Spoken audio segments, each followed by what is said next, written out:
Real estate is one of the greatest things ever. For some reason, I feel like it's 2006 and 2007, but I could be wrong on that.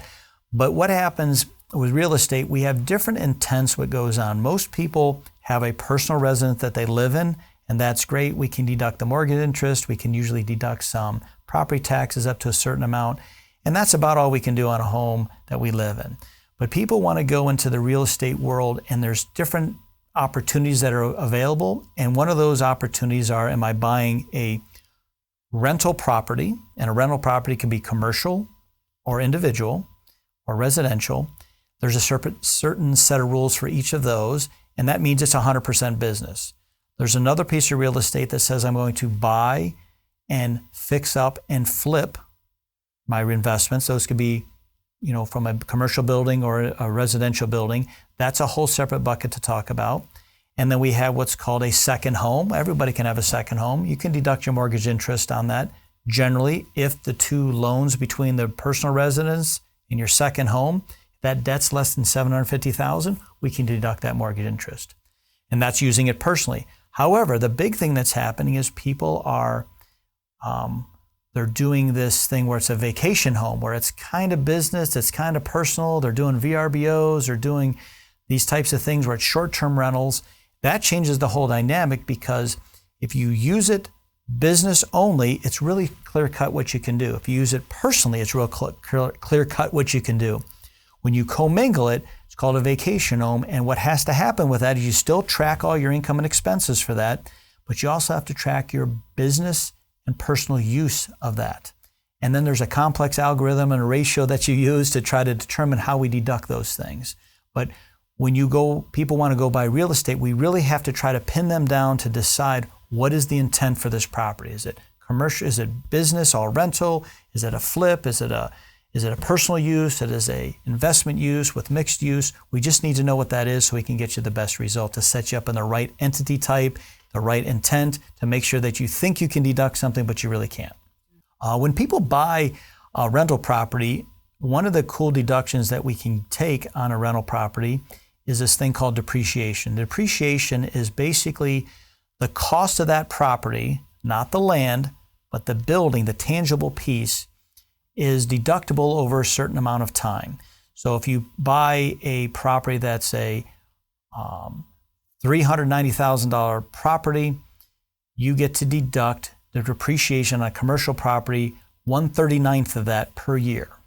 Okay, it sounds like a great deal. If it's a residential property, you can deduct 1/27th of it a year for the next 27 years. That sounds like a great thing, and it generally is.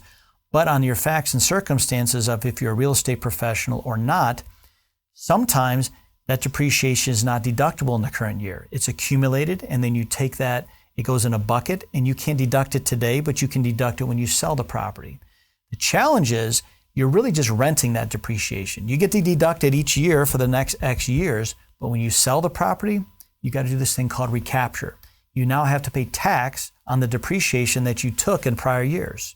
So we just have to be aware of that you think you're getting this deduction, it's permanent, it's not, you're renting that deduction. So before you sell the property, we have to go through that calculation to decide what is the gain on your property or loss, but also what is that recapture of depreciation going to cost you from a tax standpoint.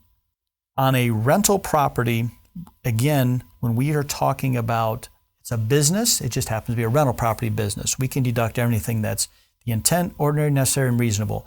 And that would include, again, you've got utilities, you've got your property taxes, you got your insurance, you got your mortgage interest, we're taking depreciation.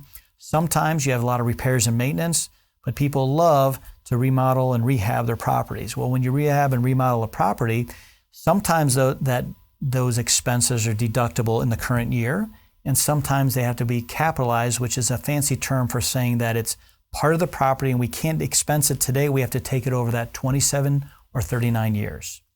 And we are trying to ascertain, most people want to deduct things in the current year, but sometimes we can't. We have to go deduct it over time.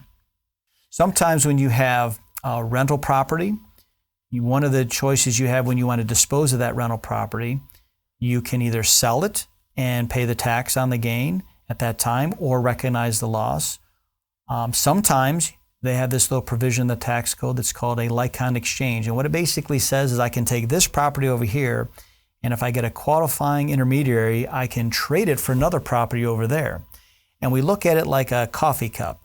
As long as my coffee cup with coffee in it, if I buy or if I trade it for a property that is at least bigger than that coffee cup, I can defer that gain on that property when I trade it until I finally sell the secondary property.